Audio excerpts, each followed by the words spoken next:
recent round has changed. And it was this question was posed, it's very similar to me, by a client recently. And it became a longer answer, but I wanted to boil it. I think now's a good time to boil it down because you should know that the methodology that we use for creating and filing mineral liens is rather fluid, and it always seems to have changes, especially after an economic downturn. I'm going to give you an example from 2006. In Corpus Christi, Texas, the Reichman Petroleum bankruptcy was filed on December 8th, 2006, a long time ago. But prior to that, most attorneys and most mineral liens that were filed were based on information that that came pretty much directly from the operator slash customer slash debtor that they filed in the Texas Railroad Commission records, or in Oklahoma, the Conservation Commission records, or in Louisiana, the Songress, and whatever the state. And so we would just pull the survey plat, a little bit of background data, and file it. It was a very inexpensive method. But the claims in that case were determined largely on how the property description was defined. So it became important after this 2006 Reichman case to make sure your property description was stated so as to, and here's the decision, to exclude all other property in the world. And that was pretty strange, but it defined on how we do things. This particular go-around created some other concerns. We know now, after 2015 to 2017, that we shouldn't rely on the Texas property statute that says a lien waiver is unenforceable on public policy standards.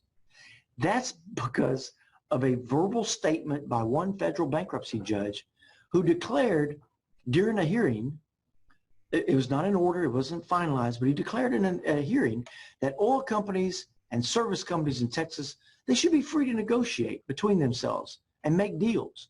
If they want to include in their deal a waiver of lien rights, so be it. They're big companies. Now, this is despite a specific property code provision that says such waivers are invalid.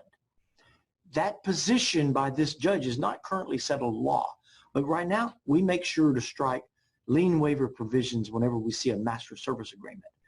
And what it means, though, is service companies should keep in mind that Texas courts are a pro-freedom of contract type basis.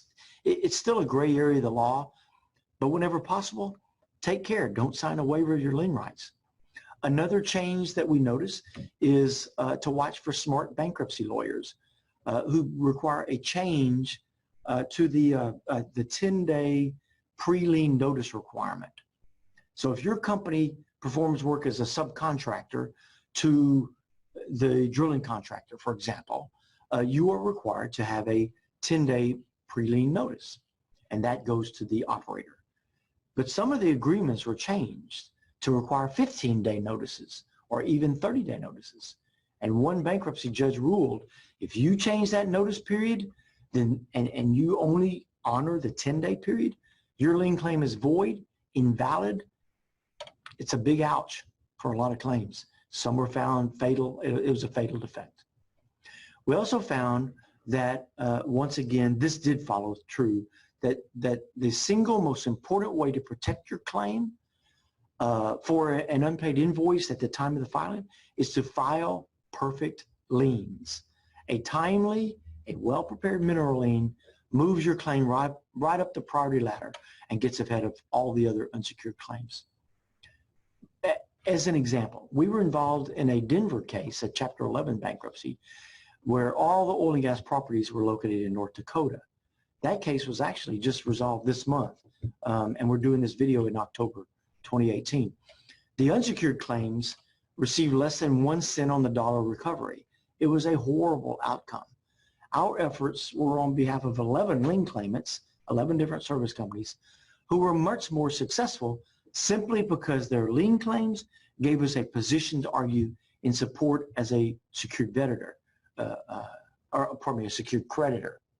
Basically, we had a seat at the table, and the way we made it economic for these 11 claimants is we We represented all of them on a pro rata joint representation basis so that their position to argue these cases was pro rata with regard to the claims pool.